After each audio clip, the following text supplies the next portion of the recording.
হযরতে মুসা আলাইহিস সালাতু ওয়াস সালাম তিনি বৃষ্টির জন্য দোয়া করতেছেন, বৃষ্টি হইতেছে না। আল্লাহ তাআলা ইলহাম জানিয়ে দিলেন, জিবরাইল পাঠিয়ে দিলেন, তোমাদের দোয়া আমি কবুল করব না। ও আল্লাহ, কি জন্য কবুল করবেন না? আল্লাহ রাব্বুল আলামিন বলতেছেন, তোমাদের মধ্যে, এই মজলিসের মধ্যে এমন একজন ব্যক্তি আছে, এত গুনাহ করেছে, এত গুনাহ করেছে, এই কারণে আমি তোমাদেরকে বৃষ্টি দিব না। তখন আল্লাহ তাআলা বলতেছেন, ওই ব্যক্তিরে বলো এখান থেকে বের হয়ে যাইতে। ওই ব্যক্তি যদি বের হয়ে যায়, আমি আল্লাহ রাব্বুল আলামিন বৃষ্টির ব্যবস্থা করে দিব। বলেন না সুবহানাল্লাহ। তখন মুসা আলাইহিস সালাতু ওয়াস সালাম ঘোষণা দিয়ে দিলেন, এখানে এমন কে আছো, তাড়াতাড়ি বের হয়ে যাও। এই গুনার কারণে, তোমার গুনার কারণে আল্লাহ তাআলা বৃষ্টি দিতেছে না। এই ঘোষণা করার পর যে গুনাহ করছে সে তো জানে না, ওই ব্যক্তি জানে। তখন বলতেছে, আল্লাহ, এতদিন পর্যন্ত গুনাহ করেছি, এখন যদি সবার কাছে যদি আপনি আমাকে লজ্জা দেন, আমাকে বেইজ্জতি করেন, আমার ফ্যামিলির কাছে যদি বেইজ্জতি করেন, আমি তো সমাজে আর মুখ দেখাইতে পারবো না। তখন ওই ব্যক্তি চাদর দিয়ে মুখ দেখে আল্লাহ তাআলার কাছে এত কান্নাকাটি করেছে, ও আল্লাহ, জীবনে আর গুনাহ করব না গো মালিক। চোখের পানি ছেড়ে ছেড়ে কান্নাকাটি করতেছে। চোখের পানি এরকম ভাবে ছেড়ে ছেড়ে আল্লাহর কাছে কান্নাকাটি করার কারণে আল্লাহ রাব্বুল আলামিন তার তওবা আল্লাহ তাআলা কবুল করে নিলেন। কবুল করার পর সাথে সাথে বৃষ্টি হইতে শুরু হয়ে গেছে। বলেন না সুবহানাল্লাহ। মুসা আলাইহিস সালাতু ওয়াস সালাম বলতেছে, আল্লাহ, এটা কি করলা? আল্লাহ, তুমি তো বলছো বৃষ্টি দিবা না, কিন্তু ওই ব্যক্তি তো এখনো বের হয় নাই, তোমার কেরামতি বুঝি না। মুসা আলাইহিস সালাতু ওয়াস সালাম কিন্তু আল্লাহর সাথে মজা করতো, ঠিক কি না? আল্লাহ বলতেছে, এই মুসা, আমি কি জন্য বৃষ্টি দিয়েছি জানো নি? ওই ব্যক্তি আমার কাছে এত কান্নাকাটি করেছে, চোখের পানি ছেড়ে ছেড়ে এত কান্নাকাটি করেছে, নিয়ত করেছে অদূর ভবিষ্যতে আর গুনাহ করবে না। চোখের পানি ছেড়ে ছেড়ে কান্নাকাটি করার কারণে আমি ওই ব্যক্তির উপর আমি রাজি খুশি হয়ে গেছি, এই জন্য আমি সাথে সাথে বৃষ্টি দিয়া দিছি। বলেন না সুবহানাল্লাহ। আর একটু আওয়াজ করে বলেন সুবহানাল্লাহ। এই জন্য বাবারা, আমরা যারা আছি বাবারা, তওবা করি। তওবার কোনো বিকল্প নাই। আমরা যদি তওবা করে গুনাহমুক্ত হইয়া আজকের মজলিস থেকে যদি যাইতে পারি, তাহলে আল্লাহ রাব্বুল আলামিন আপনার জন্য জান্নাত ব্যবস্থা করে দিবেন। এই জন্য তওবা করতে পারবো তো? দেখেন, আপনি যদি মারা যান, আপনি তওবা করার অনেক নিয়ম আছে বাবা। তওবা করার কয়টি শর্ত? 4টি শর্ত। কয়টি শর্ত? 4টি শর্ত। 1 নম্বর শর্ত হলো আপনি 5 ওয়াক্ত নামাজ পড়া লাগবে। আল্লাহ, 1 নম্বর শর্ত হলো যে আমি তওবা করার জন্য নিয়ত করেছি। 1 নম্বর হলো আমি অদূর ভবিষ্যতে আর গুনাহ করব না। ওগো আল্লাহ, আর গুনাহ করব না। এটা হলো 1 নম্বর শর্ত। 2 নম্বর শর্ত হলো যেই তওবা করার জন্য নিয়ত করেছেন, এই গুনাহ থেকে ফিরে আসতে হবে। এই গুনাহ থেকে ফিরে আসতে হবে। 1 নম্বর নিয়ত হলো যে আর গুনাহ করব না। 2 নম্বর হলো এই গুনাহ থেকে ফিরে আসতে হবে। 3 নম্বর হলো অদূর ভবিষ্যতে নিয়ত করতে হবে, আল্লাহ আর গুনাহ করব না, যা গুনাহ করেছি আর গুনাহ করব না।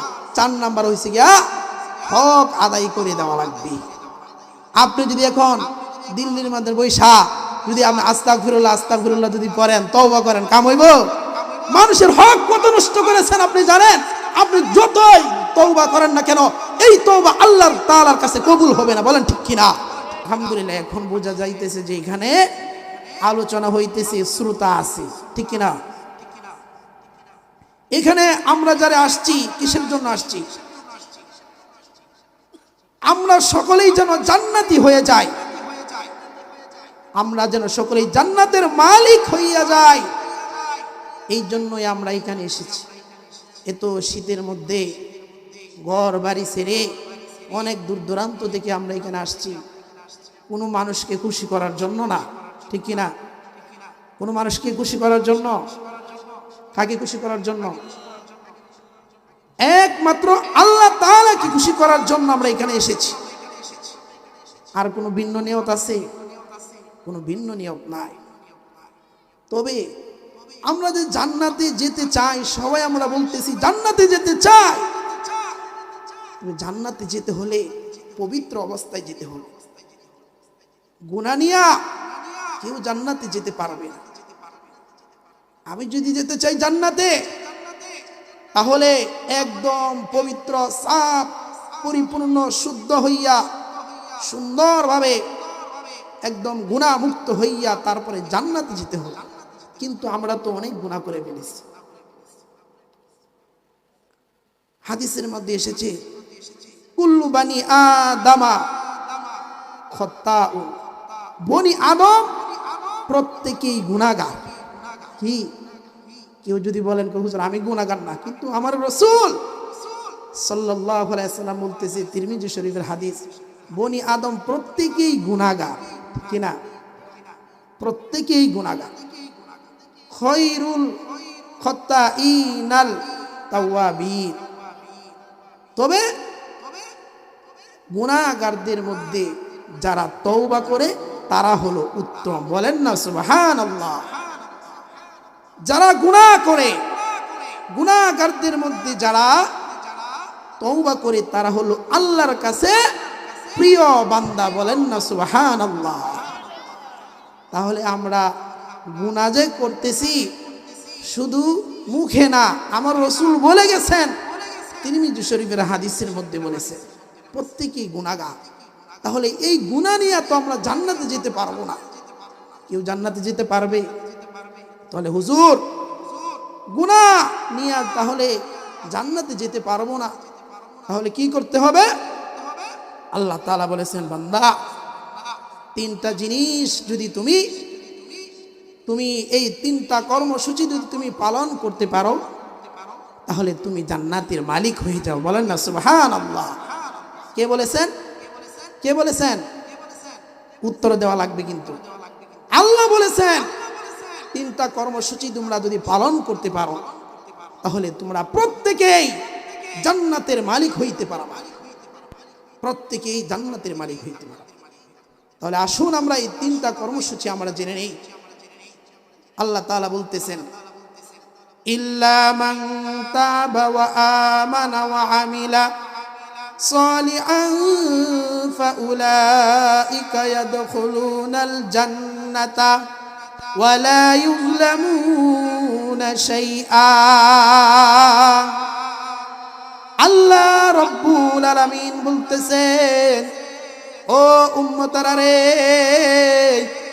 তোমরা যদি তিনটা জিনিস মেনে, তোমরা যদি তিনটা জিনিস আমল করে যদি তোমরা দুনিয়া থেকে বিদায় হতে পারো, তাহলে তোমরা জান্নাতের মালিক হইতে পারবা। তার মধ্যে এক নাম্বার হলো ইল্লা মান তাবা। এক নাম্বার হলো কি? তওবা। কি? তওবা। এক নাম্বার হলো তওবা। যে ব্যক্তি তওবা করে, কারণ সে জীবনে কত গুনাহ করে ফেলেছে, এমন কোন গুনাহ নাই যে সে গুনাহ করে নাই। হাতের গুনাহ, পায়ের গুনাহ, জবানের গুনাহ, প্রত্যেকটা অঙ্গই গুনাই সে নাপাক হয়ে গেছে। শুধু তাই নয়, এমন গুনাহ করে ফেলেছে, এই গুনাহ যদি তার স্ত্রীর কাছে প্রকাশ করে দেয়, ওই স্বামীকে আর মেনে নিবে না। শুধু তাই নয়, এমন গুনাহ করে ফেলেছে, এই গুনাহ যদি তার ফ্যামিলির মধ্যে প্রকাশ করে দেয়, ফ্যামিলি আর তাকে ফ্যামিলির সদস্য হিসেবে মেনে নিবে না, দূর দূর করিয়ে তাড়িয়ে দিবে। বলেন ঠিক কিনা? শুধু তাই নয়, এমন গুনাহ করে ফেলেছো রে বান্দা, এই গুনাহ যদি তুমি সমাজের ভিতরে যদি প্রকাশ করে দাও, সমাজের মানুষ তোমাকে দূর দূর করিয়ে তাড়িয়ে দিবে, তুমি এই সমাজ থেকে বের হয়ে যাও। এরকম গুনাহ তুমি করে ফেলেছো, কিন্তু আল্লাহ রব্বুল আলামিন বলতেছেন, বান্দা এমন গুনাহ করে ফেলেছো, এই গুনাহ যদি তোমার পৃথিবীর কোন মানুষ যদি তোমাকে গ্রহণ না করে, সবাই যদি তোমাকে ঘৃণা করে, সবাই যদি তোমাকে দূর দূর করিয়ে তাড়িয়ে দেই, কিন্তু আমি আল্লাহ তোমাকে দূর দূর করিয়ে তাড়িয়ে দিব না। আল্লাহ তাআলা বলতেছেন, বান্দারে তুমি যত গুনাহ করো, তুমি যদি আমার কাছে এসে যদি তওবা করতে পারো, তাহলে আমি আল্লাহ রব্বুল আলামিন তোমার জিন্দেগীর গুনাহ খাতা মাফ করে দিব। বলেন না সুবহানাল্লাহ। ও মুসলমান ভাইরা রে আমার, দুনিয়ার কোন মানুষ যদি গ্রহণ না করে, কে গ্রহণ করবে? সকলে বলেন, কে গ্রহণ করবে? দুনিয়ার মানুষ যদি আপনাকে দূর দূর করে দূর দূর করিয়া তাড়িয়ে দেয়, কে গ্রহণ করবে? কে গ্রহণ করবে? আল্লাহ রব্বুল আলামিন গ্রহণ করবেন। ও মুসলমান ভাইরা, দেখেন আল্লাহ তাআলা কত দয়াশীল, কত দয়াবান আল্লাহ।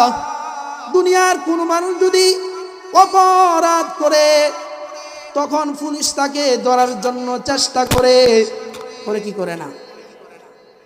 চেষ্টা করে। দুনিয়ার কোন মানুষ যদি অপরাধী হয়, পুলিশ তাকে ধরার জন্য, গ্রেফতার করার জন্য সব সময় তারা ফাঁদ পেতে থাকে, কোন সময় এই আসামিকে ধরা যায়। কিন্তু আমার আল্লাহ বলতেছেন, বান্দারে যত গুনাহ করো না কেন, তুমি যদি আমার কাছে তওবা করো, তুমি এত গুনাহ করে ফেলেছো, সমুদ্রের ফেনা পরিমাণ তুমি গুনাহ করে ফেলেছো। গুনাহ করতে করতে তুমি 60 বছর তুমি গুনাহ করে ফেলেছো, 70 বছর গুনাহ করে ফেলেছো। তারপরেও যদি আমার কাছে বান্দা তুমি যদি চোখের পানি ছেড়ে ছেড়ে যদি আমার কাছে তওবা করো, তাহলে আমি আল্লাহ রব্বুল আলামিন তোমার চোখের পানি নাকের ডগার আসার আগে আগে তোমার 60 বছরের জিন্দেগীর গুনাহ খাতা আমি মাফ করে দিব। বলেন না সুবহানাল্লাহ। 60 বছরের গুনাহ আল্লাহ মাফ করে দিবে। দেখেন দুনিয়ার কত মানুষ নিষ্ঠুর, কেউ আপনাকে জায়গা দেয় না, কিন্তু আল্লাহ বলতেছে, বান্দা তোমার কার গুনাহ মাফ করাইতে হবে? দুনিয়ার মানুষ যদি তোমাকে দূর দূর করিয়ে তাড়িয়ে দেয়, আমি আল্লাহ তোমাকে দূর দূর করিয়ে তাড়িয়ে দিব না। আমি আল্লাহ রব্বুল আলামিন তোমাকে গ্রহণ করে নিব। বলেন না সুবহানাল্লাহ। এই জন্য রে মুসলমান ভাইরা রে আমার, তওবা করতে হবে। বুখারী শরীফের একটি ঘটনা আছে। ও মুসলমান ভাইরা রে আমার, এক ব্যক্তি 99টা হত্যাকাণ্ড করেছে। কয়টা? 99টা। 99টা হত্যা করার পর তার ভিতরে আল্লাহর ভয় ঢুকলো। কিয়ামতের দিন আল্লাহ তাআলার কাছে কি জবাব দিব? কিয়ামতের দিন আল্লাহ রব্বুল আলামিনের কাছে আমি কি জবাব দিব? তখন ওই ব্যক্তি মানুষদেরকে জিজ্ঞাসা করতেছে, ও ভাই, আমি তো অনেক গুনাহ করে ফেলেছি, আমাকে আল্লাহ তাআলা মাফ করবে কিনা? লোকদের কাছে জিজ্ঞাসা করার পর লোকেরা বলল, আমরা বলতে পারি না। অমুক জায়গার মধ্যে একজন জ্ঞানী ব্যক্তি আছে, ওই জ্ঞানীর ব্যক্তির কাছে যাও, সে একটা সমাধান দিতে পারবে। ওই ব্যক্তির কাছে গেলেন, যাওয়ার পর বলতেছে, ভাই অনেক দূর থেকে এসেছি, আপনার কাছে অনেক দূর থেকে এসেছি, আপনার কাছে একটা পরামর্শ নেওয়ার জন্য। তখন ওই ব্যক্তি বলতেছে, ভাই কি জন্য এসেছেন বলুন। তখন বলতেছে, ভাই আমি 99টা হত্যাকাণ্ড করেছি, এখন কি আল্লাহ তাআলা আমাকে মাফ করবে কিনা? তখন ওই ব্যক্তি বলতেছে, না না, তোমাকে আল্লাহ মাফ করবে না, তাড়াতাড়ি আমার কাছ থেকে দূরে সরে যাও। এই কথা বলার পর তার মেজাজটা গরম হইয়া গেছে, তার মেজাজ গরম হইয়া গেছে। আইসি ভালো কাজের জন্য, একটা পরামর্শ নেওয়ার জন্য। সে বলতেছে আল্লাহ মাফ করবে না, তার মেজাজটা গরম হইয়া গেছে। তখন বলতেছে, যা তোরে আর বাঁচায় রাখার কোনো প্রশ্নই আসে না। সাথে সাথে তারেও কতল কইরা দিলেন। বলেন নাউজুবিল্লাহ। তারে কতল কইরা 100 পূরণ করে ফেলেছে, 100 পূরণ করে ফেলেছে। দেখেন, তারপরেও তার ভিতরে আল্লাহর ভয়। আল হাশরের ময়দানে কি জবাব দিবে? আবার লোকদের কাছে জিজ্ঞাসা করলেন, ও ভাই, আমি তো অনেক গুনাহ করে ফেলেছি, আল্লাহ মাফ করবে কিনা? লোকদের কাছে জিজ্ঞাসা করার পর লোকেরা বলল, আমরা বলতে পারি না। অমুক জায়গার মধ্যে একজন আলেম আছে, আল্লাহর ওলি আছে, সেখানে যাও, সেখানে গিয়ে তুমি জিজ্ঞাসা করতে পারো আল্লাহ তাআলা মাফ করবে কিনা। তারপরে ওই 100 হত্যাকাণ্ড ওই ব্যক্তি এই আল্লাহর ওলির কাছে গেলেন। ওলির কাছে যাওয়ার পর ওলিকে বলতেছে, ও ভাই, আপনার কাছে অনেক দূর থেকে এসেছি, আল্লাহ তাআলা আমাকে মাফ করবে কিনা জানার জন্য। তখন বলতেছে, ভাই, কি তুমি অপরাধ করেছো? তখন ওই ব্যক্তি বলতেছে, আমি 99টা হত্যাকাণ্ড করেছি। কয়টা? 99টা হত্যাকাণ্ড আমি করেছি। তখন বলতেছে, 99টা হত্যাকাণ্ড করেছো? এত সাধারণ কথা না। তখন ওই ব্যক্তি আল্লাহর ওলি একটা আয়াত শুনায়া দিছেন, ইয়া আইয়ুহাল্লাযীনা আমানু তুবু ইলাল্লাহি তাওবাতান নাসুআ। অনেক আয়াত শোনানোর পর তখন বলতেছে, ভাই, যত অপরাধ করো না কেন, যত অপরাধ করো না কেন, তুমি যদি আল্লাহ তাআলার কাছে খাঁটি দিলে তওবা করতে পারো, খাঁটি দিলে তওবা যদি করতে পারো, তাহলে আল্লাহ রব্বুল আলামিন তোমার জিন্দেগীর গুনাহ খাতা মাফ করে দিবেন। বলেন না সুবহানাল্লাহ। তখন এই পরামর্শ পাওয়ার পর তার ভিতরে একটা স্বস্তির অনুভব হলো, আল্লাহ মাফ করবে। তারপরে আল্লাহর ওলি আরেকটা পরামর্শ দিলেন, তুমি যে এলাকার মধ্যে থাকো এই এলাকাটা বেশি ভালো না, নতুন জীবন যাপন করার জন্য একটা ভালো এলাকা আছে অমুক জায়গায়, এই অমুক জায়গার মধ্যে চলে যাও, ওই এলাকার মধ্যে গিয়ে নতুন ভাবে জীবন যাপন করো। তারপর পরামর্শ অনুযায়ী বাড়ি থেকে সরু সামানা নিয়ে রওনা হয়ে গেল। রওনা হয়ে যাওয়ার পর কিছুক্ষণ যাওয়ার পর মালাকুল মউত এসে তার জানটা কবজ করে নিলেন। বলেন ইন্না লিল্লাহ। জানটা কবজ করার পর জান্নাত থেকে একটা ফেরেশতা এসে তাকে এই রূহটা জান্নাতে নিয়ে যাওয়ার জন্য এসেছে। আর একজন ফেরেশতা এসেছে জাহান্নামের ফেরেশতা এসে বলতেছে, এখনো সে পরিপূর্ণ তওবা করে নাই, সে এখনো পরিপূর্ণভাবে তওবা করে নাই, এই জন্য আমি তাকে জাহান্নামে নিয়ে যাব।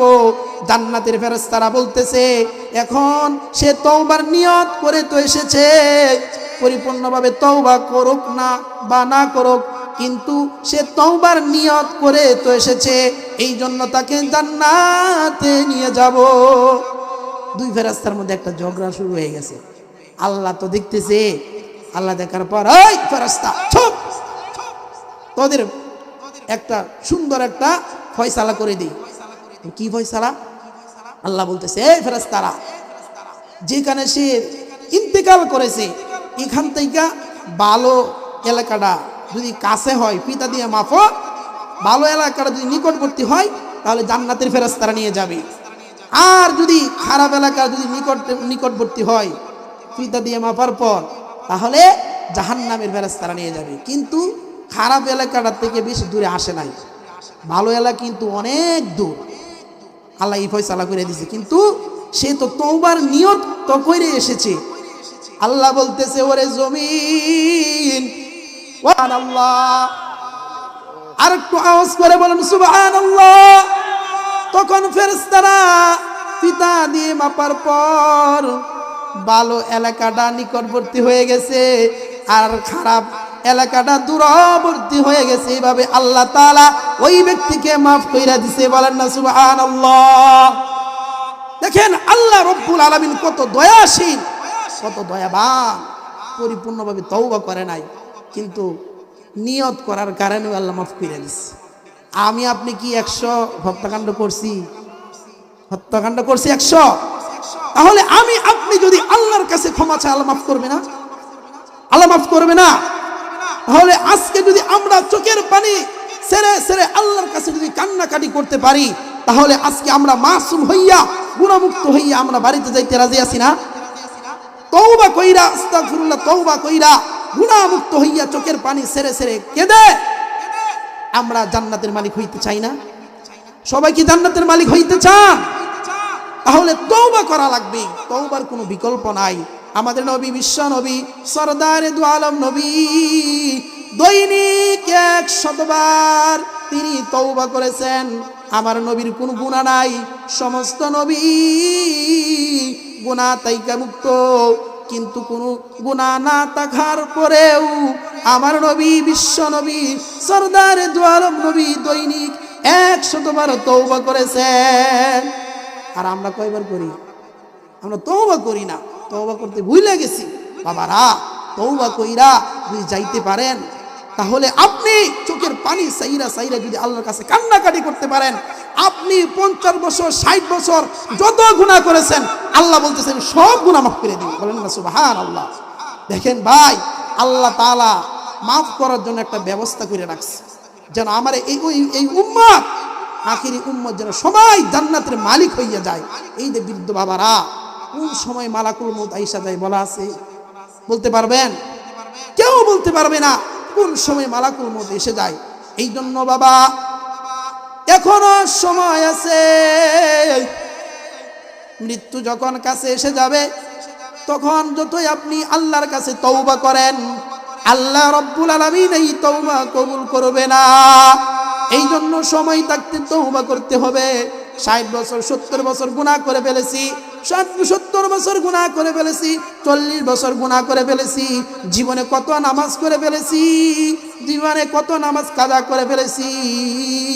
তারপরেও যদি আল্লাহর কাছে আমরা খাটি দিলে তওবা করতে পারি, আল্লাহ রব্বুল আলামিন আমাদের জিন্দেগীর গুনাহ খাতা মাফ করে দিবেন। বলেন সুবহানাল্লাহ। হযরতে মুসা আলাইহিস সালাতু ওয়াস সালাম তিনি বৃষ্টির জন্য দোয়া করতেছেন, বৃষ্টি হইতেছে না। আল্লাহ তাআলা ইলহাম জানিয়ে দিলেন, জিবরাইল পাঠিয়ে দিলেন, তোমাদের দোয়া আমি কবুল করব না। ও আল্লাহ, কি জন্য কবুল করবেন না? আল্লাহ রব্বুল আলামিন বলতেছেন, তোমাদের মধ্যে, এই মজলিসের মধ্যে এমন একজন ব্যক্তি আছে, এত গুনাহ করেছে, এত গুনাহ করেছে, এই কারণে আমি তোমাদেরকে বৃষ্টি দিব না। তখন আল্লাহ তাআলা বলতেছেন, ওই ব্যক্তিরে বলো এখান থেকে বের হয়ে যাইতে। ওই ব্যক্তি যদি বের হয়ে যায়, আমি আল্লাহ রব্বুল আলামিন বৃষ্টির ব্যবস্থা করে দিব। বলেন না সুবহানাল্লাহ। তখন মুসা আলাইহিস সালাতু ওয়াস সালাম ঘোষণা দিয়ে দিলেন, এখানে এমন কে আছো, তাড়াতাড়ি বের হয়ে যাও। এই গুনার কারণে, তোমার গুনার কারণে আল্লাহ তাআলা বৃষ্টি দিতেছে না। এই ঘোষণা করার পর যে গুনাহ করছে সে তো জানে না? ওই ব্যক্তি জানে। তখন বলতেছি, আল্লাহ, এতদিন পর্যন্ত গুনাহ করেছি, এখন যদি সবার কাছে যদি আপনি আমাকে লজ্জা দেন, আমাকে বেইজ্জতি করেন, আমার ফ্যামিলির কাছে যদি বেইজ্জতি করেন, আমি তো সমাজে আর মুখ দেখাইতে পারবো না। তখন ওই ব্যক্তি চাদর দিয়ে মুখ ডেকে আল্লাহ তাআলার কাছে এত কান্নাকাটি করেছে, ও আল্লাহ, জীবনে আর গুনাহ করব না গো মালিক। চোখের পানি ছেড়ে ছেড়ে কান্নাকাটি করতেছে। চোখের পানি এরকম ভাবে ছেড়ে ছেড়ে আল্লাহর কাছে কান্নাকাটি করার কারণে আল্লাহ রব্বুল আলামিন তার তওবা আল্লাহ তাআলা কবুল করে নিলেন। কবুল করার পর সাথে সাথে বৃষ্টি হইতে শুরু হয়ে গেছে। বলেন না সুবহানাল্লাহ। মুসা আলাইহিস সালাতু ওয়াস সালাম বলতেছে, আল্লাহ, এটা কি করলা? আল্লাহ, তুমি তো বলছো বৃষ্টি দিবা না, কিন্তু ওই ব্যক্তি তো এখনো বের হয় নাই, তোমার কেরামতি বুঝি না। মুসা আলাইহিস সালাতু ওয়াস সালাম কিন্তু আল্লাহর সাথে মজা করতো, ঠিক কি না? আল্লাহ বলতেছে, এই মুসা, আমি কি জন্য বৃষ্টি দিয়েছি জানো নি?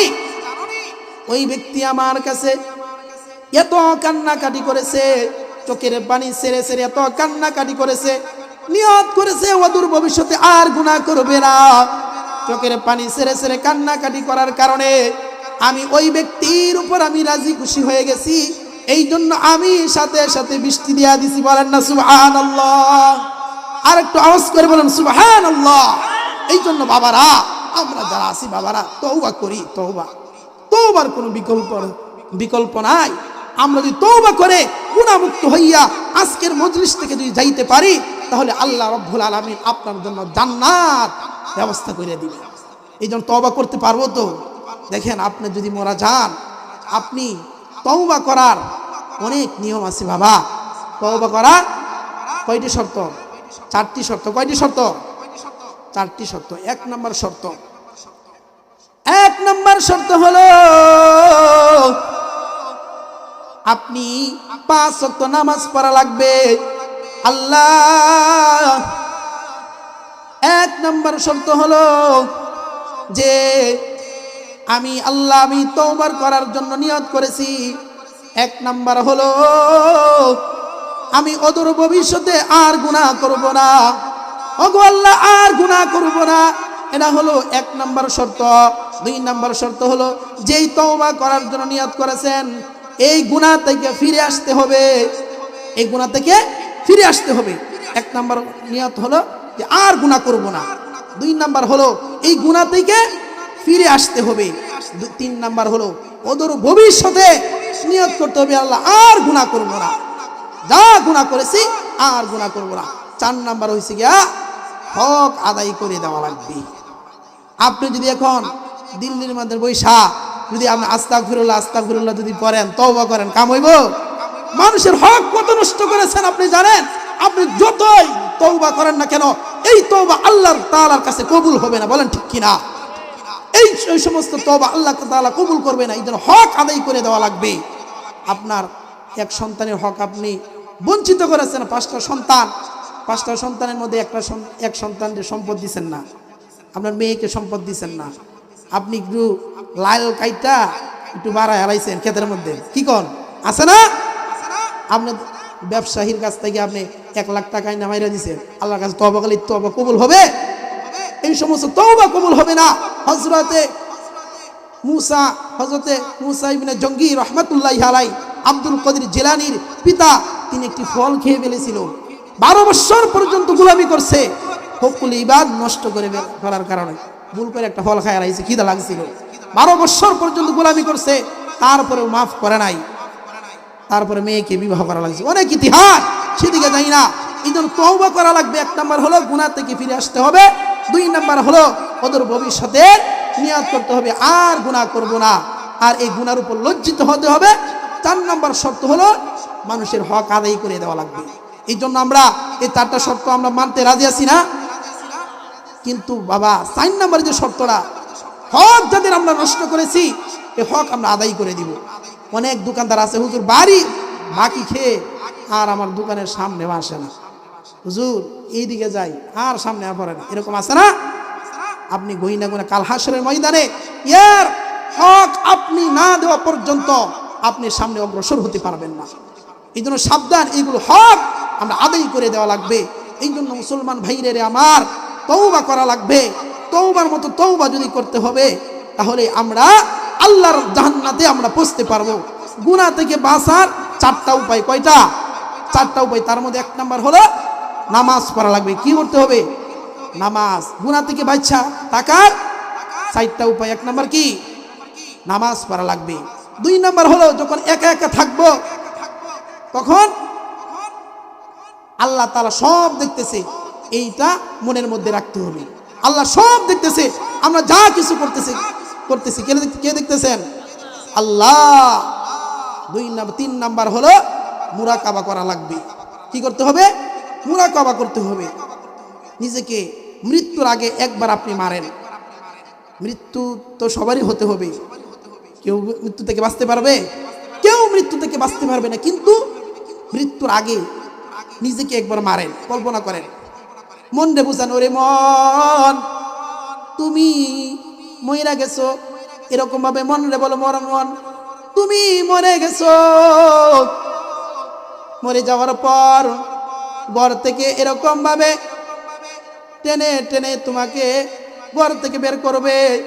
ওরে মন তুমি মরে যাওয়ার পর সন্তানাদিরা কানবে, তোমার ছেলেরা কানবে, আত্মীয় স্বজন কানবে, মন রে বলে, ওরে মন, তোমাকে দাফন কাফন করার জন্য কেউ যাবে বাঁশের জারে বাঁশ কাটার জন্য, কেউ যাবে খাটুল্লা আনতে, কেউ যাবে সাদা কাপড় আনতে। ওরে মন, তারপরে তোমাকে গোসল করাইবে, গোসল করানোর পর তারপরে তোমাকে জানাজার নামাজের ব্যবস্থা করবে।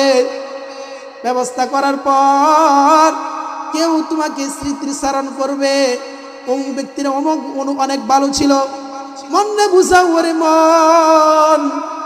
তখন তোমাকে এরকম ভাবে খাডুল্লার মধ্যে জানাজা নামাজ পড়ায়া কবরের মধ্যে রাখবে। ওরে মন, খাডুল এরকম কবরে রাখার পর বাঁশ দিয়ে এরকম মাটি চেপে দিয়ে তোমাকে চলে আসবে। এরকম ভাবে মনটা বুঝাও। ওরে মন, তোমার এরকম ভাবে মৃত্যুবরণ করা লাগবে।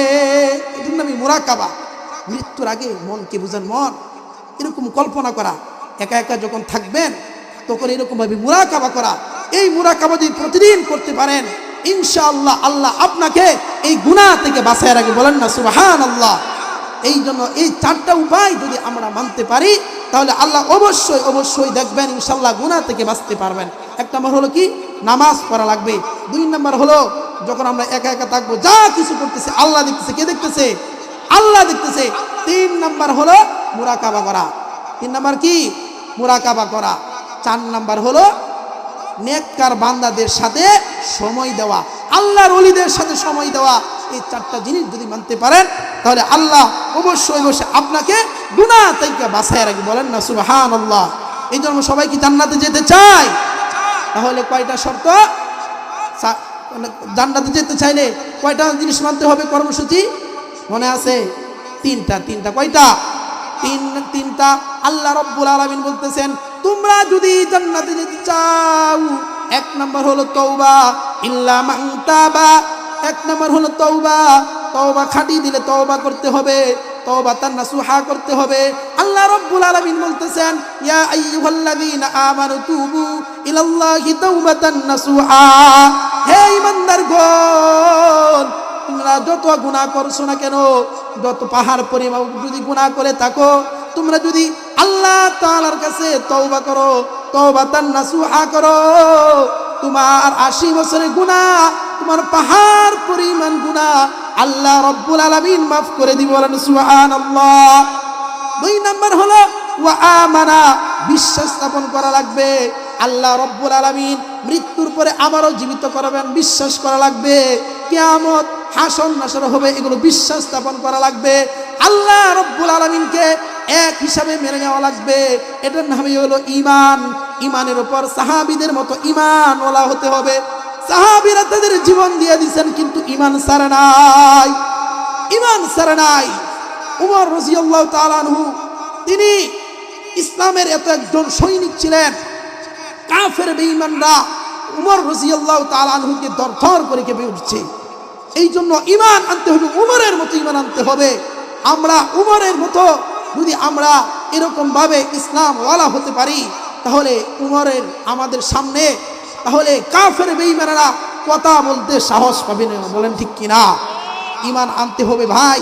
মুরগির মতো ঈমান আনলে চলবে না, একদম খাঁটি দিলে ঈমান আনতে হবে।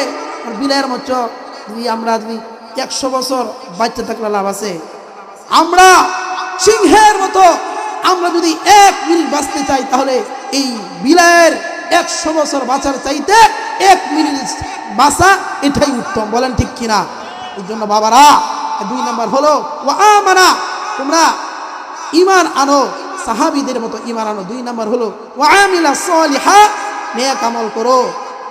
তারপরে আল্লাহ বলতেছেন, ফাউলাইকা ইয়াদখুলুনাল জান্নাতা ওয়া লা ইউজলামুনা শাইআ।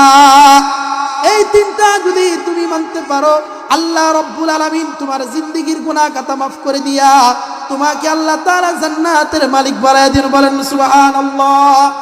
এই জন্য মুসলমান ভাইয়েরা আমার, পায়ে হাত রেখে বলি, আজকের এই মজলিসটা জান্নাতের বাগান। এই মজলিসে যারা আসতে পারছে, আসার পর গুনাহ মাফ করাইয়া যদি যাইতে পারে, আল্লাহ রাব্বুল আলামিন তার জীবনের গুনাহ খাতা মাফ করে দিয়ে আল্লাহ রাব্বুল আলামিন তার জান্নাতের মালিক বানাইবেন। বলেন সুবহানাল্লাহ। এই জন্য তওবা করা লাগবে বাবারা। আমরা আজকে এই মজলিস থেকে আমরা চোখের পানি ছেড়ে ছেড়ে কাঁদবো।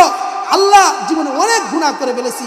আল্লাহ তাআলা বলতেছেন, দেখেন, কুল ইয়া ইবাদিয়াল্লাযীনা আসরাফু আলা আনফুসিহিম লা তাকুনাতু মির রাহমাতিল্লাহ। হে বান্দাগণ, তোমরা যারা নিজের উপর জুলুম করেছো, নিজের উপর যারা জুলুম করেছো, জুলুম করার পর লা তাকুনাতু মির রাহমাতিল্লাহ, তোমরা রহমত থেকে নৈরাশ হইও না। ইন্নাল্লাহা ইয়াগফিরুয যুনুবা জামিআ, আমি তোমার সমস্ত গুনাহ খাতা মাফ করে দিব। বলেন না সুবহানাল্লাহ। এই জন্য আজকে আমরা গুনাহ মাফ করে বাড়িতে যাইতে রাজি আছি না ইনশাআল্লাহ? কে কে বাড়িতে যাইতে রাজি আছেন হাত উঠাইয়া দেখান। আল্লাহ আমার এই বাবাদেরকে আল্লাহ আপনি কবুল করে নেন।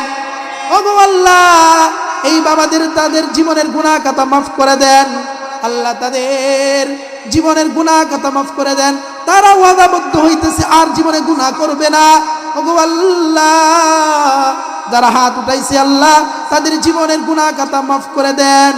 আল্লাহ তারা যেন ঈমান নিয়ে যেন কবরে যাইতে পারে সেই তৌফিক দান করুন। সকলে বলেন আমিন। এই জন্য মুসলমান ভাই, আমরা প্রকৃত মুমিন ওই ব্যক্তি যে ঈমান নিয়ে কবরে যাইতে পারে। আমরা দুনিয়ার মধ্যে দেখতেছি একজন ব্যক্তি 10 তালা 20 তালার মালিক হয়ে গেছে, ওই ব্যক্তি কিন্তু সফল না। সফল ওই ব্যক্তি সফল, এই ব্যক্তি সফল না। সফল তো ওই ব্যক্তি যে ঈমান নিয়ে কবরে যাইতে পারে। ঈমান নিয়ে কবরে যে যাইতে পারে সেই ব্যক্তি হলো প্রকৃত সফল। বলেন না সুবহানাল্লাহ। এই জন্য ঈমান, আমরা এই মনে ঈমান আনছি। ঈমান, এই ঈমান আমাদের ঈমান বিক্রি করে দেয়। সামনে যে অবস্থা আইতেছে, ঈমান বিক্রি করার একটা সূরত আইতেছে সামনে। আমরা ঈমান বিক্রি করবো না তো ইনশাআল্লাহ। আমরা 5 টাকার সার বিনিময়ে ঈমানকে বিক্রি করে দিব? সাবধান। আল্লাহ তাআলা আমাদের ঈমানকে বাঁচানোর তৌফিক দান করেন। সকলে বলেন আমিন। আল্লাহ তাআলা আমাদের এই মুক্তাসার আলোচনার উপর আমল করার তৌফিক দান করুক।